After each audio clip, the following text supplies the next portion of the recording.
श्रीमद् भागवत गीता भारतीय संस्कृति और आध्यात्मिकता का एक महत्वपूर्ण ग्रंथ है जो मनुष्य को जीवन के गूढ़ रहस्यों से अवगत कराता है। इसके 11वें अध्याय को विश्व रूप दर्शन योग के नाम से जाना जाता है। इस अध्याय में भगवान श्री कृष्ण ने अर्जुन को अपना विराट स्वरूप दिखाया, जिससे अर्जुन का मोह नष्ट हुआ और उन्हें भगवान की वास्तविक सत्ता को समझा। इस अध्याय का अध्ययन करने से मनुष्य को जीवन में समर्पण, भक्ति और सत्य की अनुभूति होती है।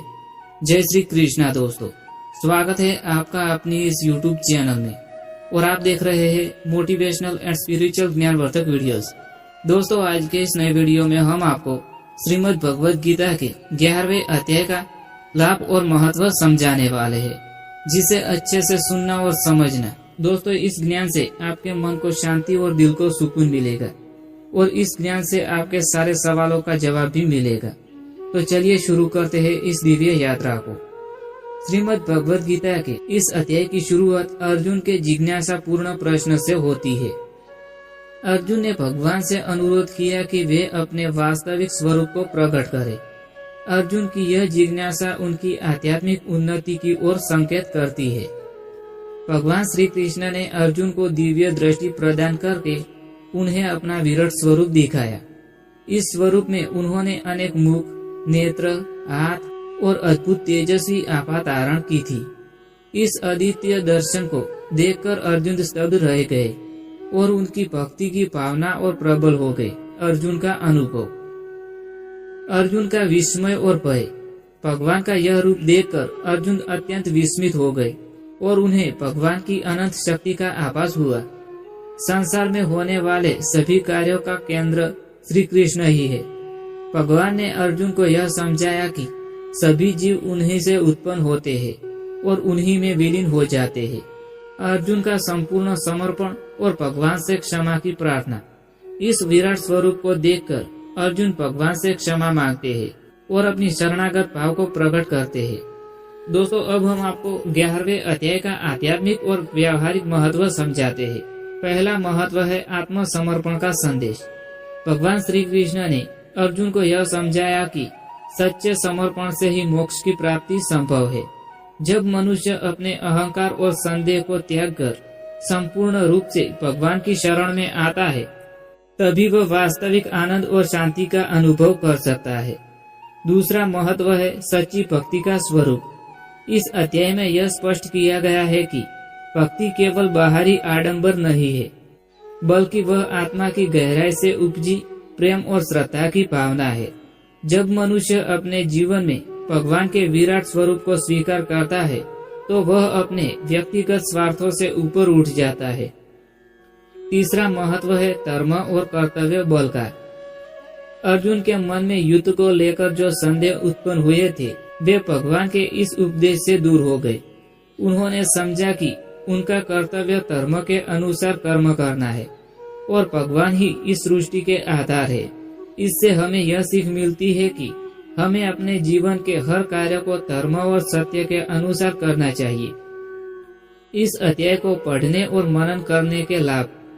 तो पहला लाभ है मानसिक शांति और आत्मविश्वास बढ़ता है। यह अध्याय हमें सिखाता है कि परमात्मा सर्वव्यापक है और हमें किसी भी परिस्थिति में घबराने की आवश्यकता नहीं है। दूसरा लाभ है अहंकार का नाश हो जाता है। जब मनुष्य विराट स्वरूप को समझता है, तो उसका अहंकार समाप्त हो जाता है और वह सच्चे अर्थों में विनम्र हो जाता है।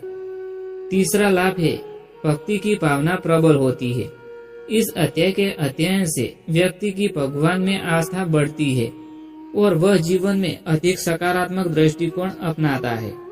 चौथा लाभ है सत्य और धर्म का मार्ग प्रशस्त होता है।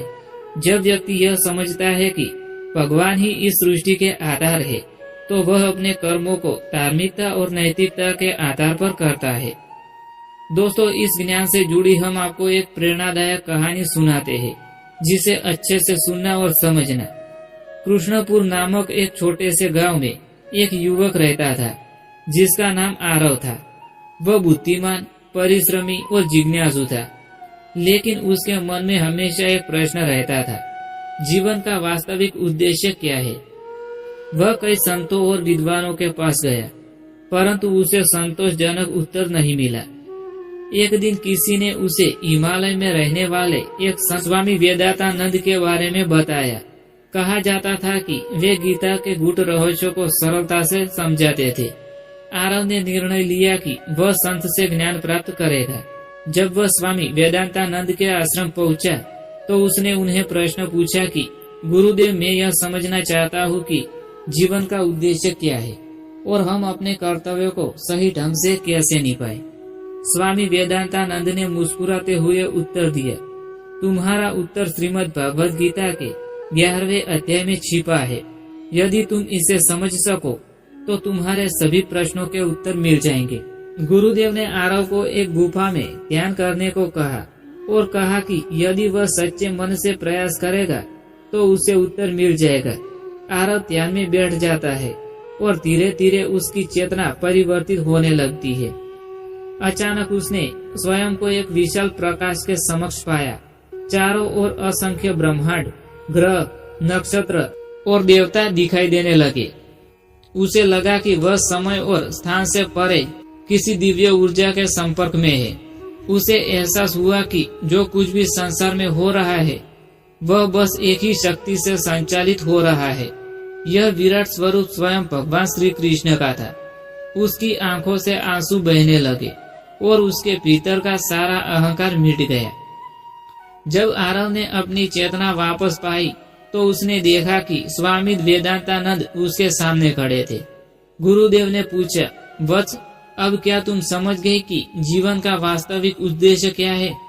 आरव ने उत्तर दिया, गुरुदेव, मैं समझ गया कि भगवान ही इस पूरे ब्रह्मांड के आधार है। हम केवल उनके यंत्र मात्र है। हमारा कर्तव्य केवल निष्काम भाव से अपने कर्तव्य को करना है, बिना फल की चिंता किए हुए। गुरुदेव मुस्कुराए और बोले, तुमने सही पहचाना। जब अर्जुन ने विराट स्वरूप को देखा तब उससे भी यह ज्ञान प्राप्त हुआ था। अब जाओ और इस ज्ञान को अपने जीवन में अपनाओ, इससे तुम्हारा जीवन सार्थक हो जाएगा। आरव गांव लौट आया, लेकिन अब वह पहले जैसा नहीं था। उसका दृष्टिकोण बदल चुका था। अब वह हर कार्य को समर्पण भाव से करता और बिना चिंता के अपने कर्तव्यों का पालन करता। कुछ वर्षों बाद वह स्वयं एक ज्ञानी पुरुष बन गया और गांव के लोगों को गीता के 11वें अध्याय का महत्व समझाने लगा। उसके जीवन का उद्देश्य अब केवल ज्ञान फैलाना और लोगों को सच्चे मार्ग पर चलने के लिए प्रेरित करना था।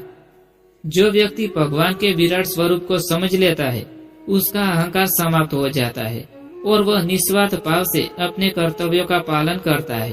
दोस्तों, श्रीमद् भगवद गीता का 11वां अध्याय हमें यह सिखाता है कि जीवन में हर कार्य भगवान की इच्छा से होता है और अपने कर्तव्यों को निस्वार्थ भाव से करना चाहिए। जो व्यक्ति इस अध्याय का अध्ययन और मनन करता है वह आध्यात्मिक उन्नति प्राप्त करता है और जीवन में आने वाले हर संकट का सामना धैर्यपूर्ण करता है। जो व्यक्ति सच्चे मन से भगवान के विराट स्वरूप का ध्यान करता है वह निश्चित ही मोक्ष प्राप्त करता है। दोस्तों, इसी के साथ श्रीमद् भगवद गीता का 11वां अध्याय यहाँ समाप्त होता है। मैं उम्मीद करता हूँ कि आपको पसंद आया होगा। अगर पसंद आया हो तो वीडियो को लाइक करें, शेयर करें और चैनल को सब्सक्राइब करना ना भूलें। Thanks for watching.